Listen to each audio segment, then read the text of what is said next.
Bonjour Christine Saint-Pierre. Bonjour. Ministre des Relations internationales du Québec. Merci d'être notre invitée. Alors vous faites une tournée en Europe, que vous vous êtes rendu au Maroc. On va reparler dans quelques instants. Eh bien, les 30e Franco de Montréal se sont achevés. C'est le signe finalement de la vivacité culturelle du Québec. Ah, les Francopholies de Montréal, c'est toujours un grand bonheur, un grand plaisir de voir à quel point la chanson francophone est si vivante, d'accueillir des artistes de la francophonie, mais également voir nos artistes québécois, la relève. Cette année, ça a été un succès énorme, mais je pense que ça va aussi avec le dynamisme de Montréal et le dynamisme du Québec. Oui, un dynamisme lié à la francophonie, à la culture. Vous êtes inquiet finalement de ce qui se passe en ce moment aux États-Unis avec Donald Trump, finalement. Sa volte-face, notamment sur la séparation des enfants de leur famille, concernant les réfugiés, par exemple. Oui, cette politique était tout à fait inacceptable. On a vu d'ailleurs que, vous le dites, il a reculé. Sur la question économique, c'est évidemment très inquiétant pour nous parce que nous dépendons beaucoup du marché américain. Nos exportations vont en grande majorité vers les États-Unis. Ces taxes récemment imposées sur l'aluminium, ça a été imposé également à l'Union européenne, mais aussi chez nous, c'est excessivement important. Nous sommes les plus gros producteurs d'aluminium au Canada. Notre aluminium va principalement vers le marché américain. Donc, nous avons mis en place une stratégie depuis les 18 derniers mois, une stratégie très intensive sur le territoire américain. Le Québec a 9 bureaux aux États-Unis et nous avons des relations, bien sûr, avec des gouverneurs, les États qui représentent nos principaux marchés. Donc, nous travaillons de façon très intensive. Le premier ministre part très bientôt pour une mission aux États-Unis pour aller rencontrer nos partenaires. Nous sommes sur le terrain et nous voulons faire en sorte que nous allions chercher le plus d'alliances possibles, autant chez les élus que chez les gens du milieu économique, les chambres de commerce. Tous les gens qu'on rencontre ne comprennent pas. Oui. Vous dites seulement les États-Unis, ce n'est pas uniquement Donald Trump. Non. Vous dites, on peut travailler, on doit continuer de travailler avec les États-Unis en dépit de Trump. Tout à fait. Il faut travailler avec nos partenaires américains. 32 États américains ont le Canada comme premier marché. Donc, la renégociation de l'accord de libre-échange Canada-Mexique-États-Unis, pour nous, est tout à fait incompréhensible. C'est un accord qui crée des emplois aux États-Unis, qui en crée chez nous, qui en crée également au Mexique. Donc, c'est une attitude du président Trump que nous ne nous expliquons pas. Et nous voulons, bien sûr, faire le travail sur le terrain, la pédagogie par rapport aux emplois qui sont reliés au libre-échange en territoire américain. On parle de 14 millions d'emplois pour les Américains. C'est énorme. Alors, il faut faire comprendre ces aspects-là du libre-échange. Oui, et une ouverture, justement, une ouverture économique. Bien sûr. C'est ça que vous prônez. Il faut faire une ouverture économique de nos jours. Ce n'est pas de se refermer, fermer les portes. Ça ne crée pas d'emplois. Ça diminue les emplois. Ça augmente les tarifs. L'aluminium va coûter plus cher aux États-Unis. La canette de bière, l'aluminium sert beaucoup dans le domaine de la défense américaine. Alors, on a un sentiment de... Enfin, nous sommes très perplexes par rapport à ce que le président Trump fait. Il faut dire cependant qu'au Canada, nous avons vraiment un lien très étroit avec le gouvernement fédéral, le premier ministre Couillard, le premier ministre Trudeau, les autres provinces également. Nous faisons front commun pour faire en sorte que nous puissions défendre le plus possible nos intérêts, mais aussi faire comprendre à nos partenaires américains qu'ils ont tout intérêt à travailler avec leur ami. Le Canada est un ami des États-Unis. Le Canada n'est pas un ennemi des États-Unis. Oui, les valeurs de la francophonie. Derrière tout ça, finalement, le Québec confirme cet engagement, la CCT, la francophonie, la création de la chaîne internationale où vous êtes aujourd'hui invité, TV5 Monde, la chaîne de la francophonie. Tout ça va dans un sens où finalement le Québec s'engage.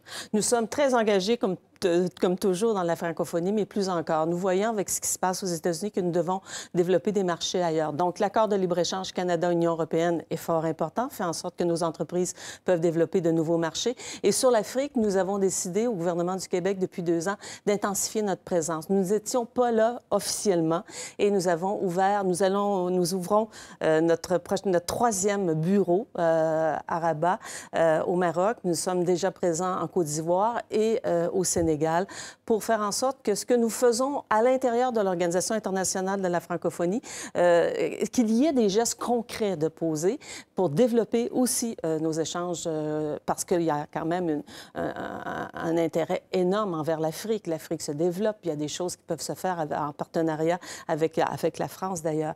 Et pour ce qui est de notre appartenance à TV5 Monde, elle est essentielle.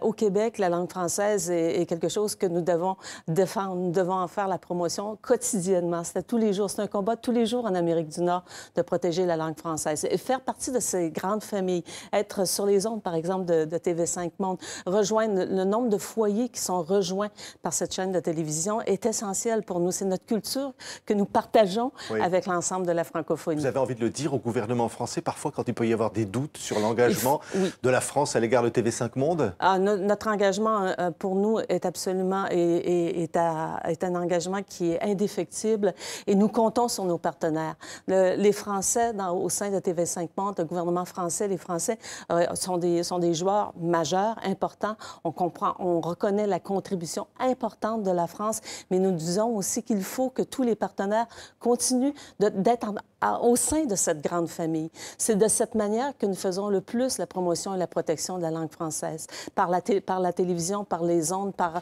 la chanson, le théâtre, les émissions de télévision comme la vôtre, également les séries aussi, des séries de télévision.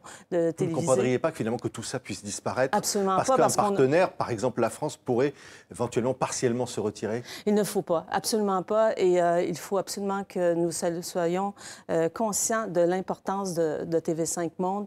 C'est une chaîne de télévision fondamentale pour la francophonie. Nous avons fait cette bataille en 2007. J'étais alors ministre de la Culture et nous avons fait comprendre à nos partenaires français qu'ils ont un rôle un leadership à jouer dans cette grande famille de la francophonie et ça passe par TV5 Monde. Un mot, vous vous engagez en faveur des personnes gays, lesbiennes et trans.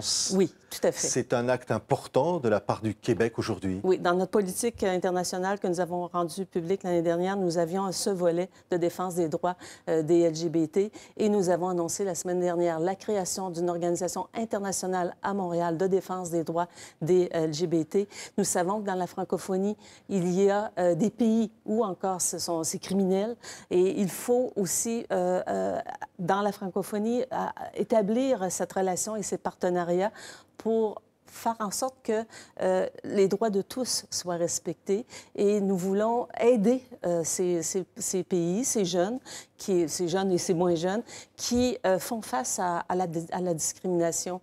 Et on pense qu'on peut, ensemble, faire avancer cette cause. Un mot encore sur la mobilité et la reconnaissance des acquis des jeunes francophones. Là aussi, vous faites un effort.